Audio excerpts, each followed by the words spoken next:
Here's a question for you. Do you trust more what your five senses tell you? What you perceive in the phenomenal, regular world? Or do you trust more that inner knowing, inner stillness?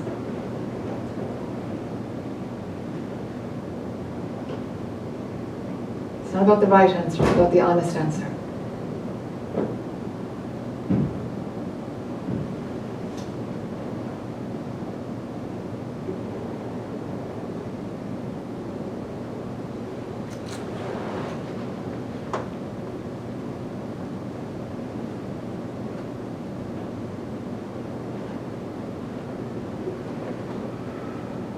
Very often they're actually at odds with each other.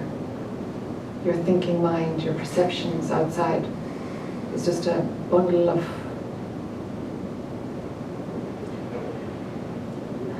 thoughts made up of conditioned beliefs that made you perceive that in the first place. But life teaches us to believe what we see, believe what we hear, question it, but basically take it to be authentic at some level.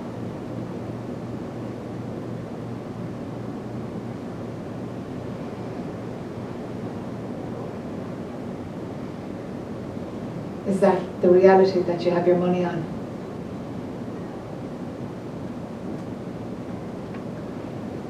And sometimes that's at odds with the inner knowing, with the inner sense of where the next movement is coming from.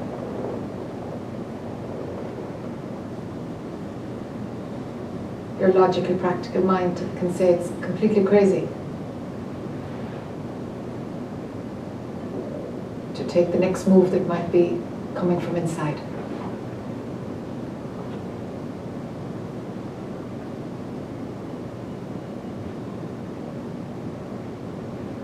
Which do you trust?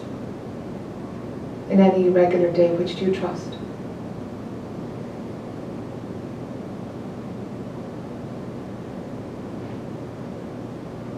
If you have the ability to listen to, pure consciousness, to the movement, the inner guidance inside, your inner guru, if you have the ability to hear that, do you apply your mind to it in order to check it for common sense, authenticity, if you like it, if you don't like it?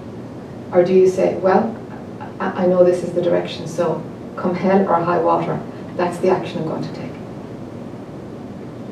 How much trust do you have in it?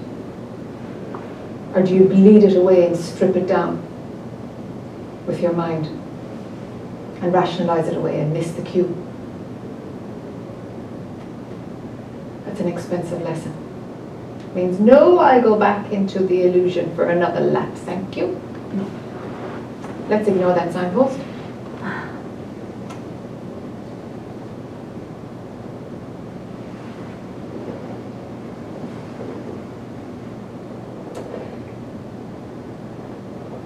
And really, fundamentally, it comes down to a trust issue. What do you trust? Do you trust the sensory evidence, or do you trust your own inner knowing?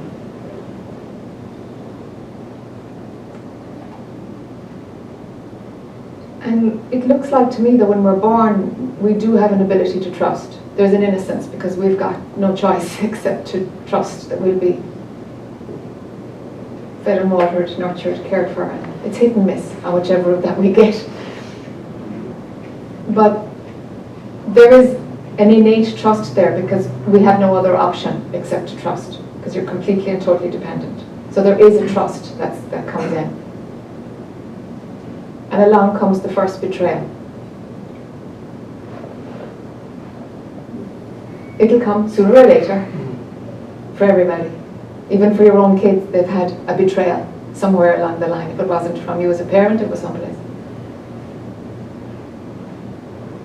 And you discover that, oh, I trusted that and it let me down. Or I trusted that person and I was let down. And so we learn how to not trust.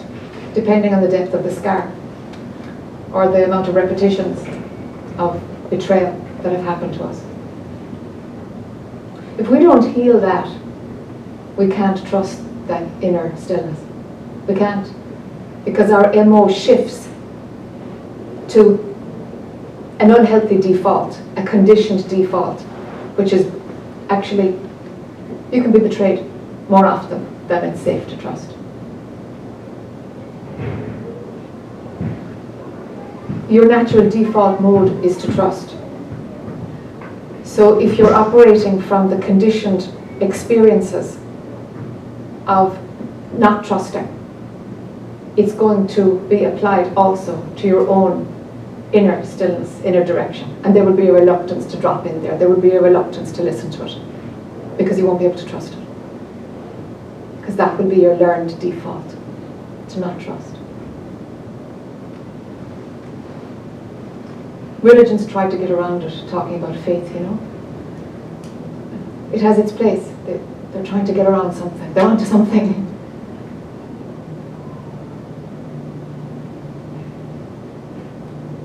And what brought this up for me was, what brought it into my thinking mind, I suppose, and gave me the concept of this, was that after I fractured my back, you know, I couldn't do anything. I couldn't get in out of bed. I couldn't do anything at all. I couldn't even, I had somebody lift me up and down off the loo, literally, like, it was, I couldn't move. And so when I started to get better, I was like, okay, I can do this. I can step in and out of the shower myself. I can do this. I was like, wow, my natural instinct has shifted to not trusting my body. That's wild. I couldn't believe it. I said, I actually don't trust my body. Oh my God, it's become natural that I don't trust my body, because for 4 weeks I absolutely was just not a player. It just didn't do anything I needed it to do. And I had to relearn how to trust my body, to tell myself, come on, trust my body, come on, trust your body, trust your body. Trust your body to get into the car. Trust your body to make that stairs, come on. And build it again. I was just amazed, wow, how fast did I go back into not trusting? Oh yeah, I can hold that position. I can hold that position of not trusting. And rebuilding it again to reestablish trust. So the moment that I saw that happening was like, oh my God, look at the role that this plays in terms of spirit leading you on.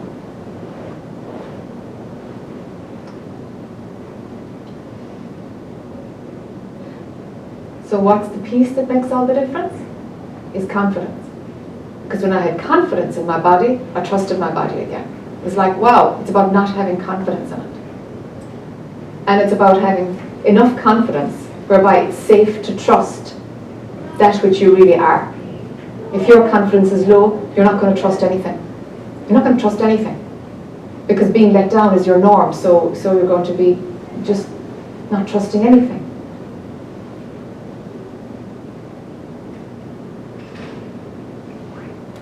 Whatever you got to do to trust your own inner knowing, to invest in that, to rest in that, to surrender to that, to let go to that, into that.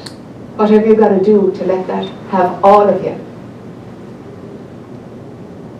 you're going to have to trust it. And your confidence is going to have to be strong enough so that you're able to like stand over your position of saying, okay, my 2 feet are standing in that side of the line. And my personality and my sensory evidence is going to have to bow down to that.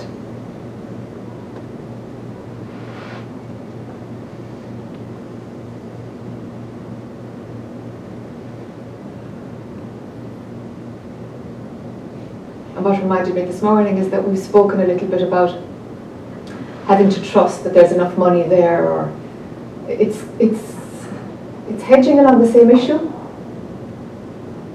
It's the same thing. Really. If you're taking the steps that you feel in the deepest part that you have access to, that your mind can kind of listen to.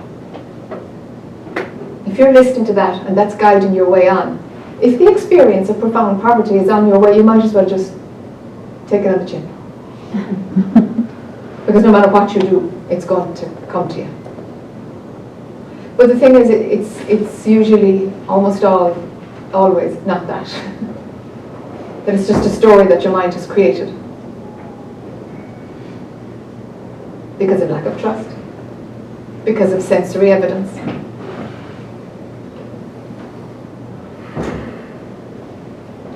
Imagining that you're in control of all of it and you're the thing that makes everything happen. That's a bit of a joke. That's a bit of a joke.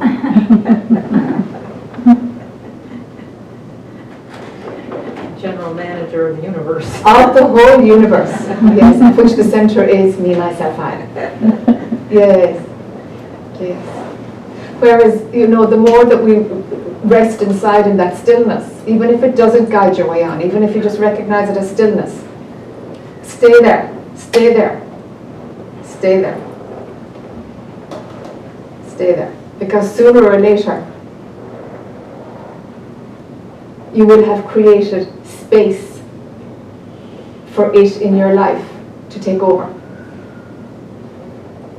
The volume of mind goes down.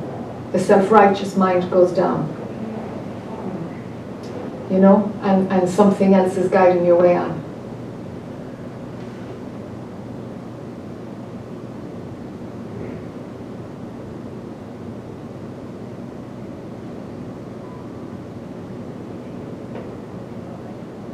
So maybe it's okay to put experiences of betrayal behind you and to re-establish your natural birthright of trusting what you are on the inside. Trusting the pure consciousness that's more intimate than your character and your personality that changes anyway as time goes on.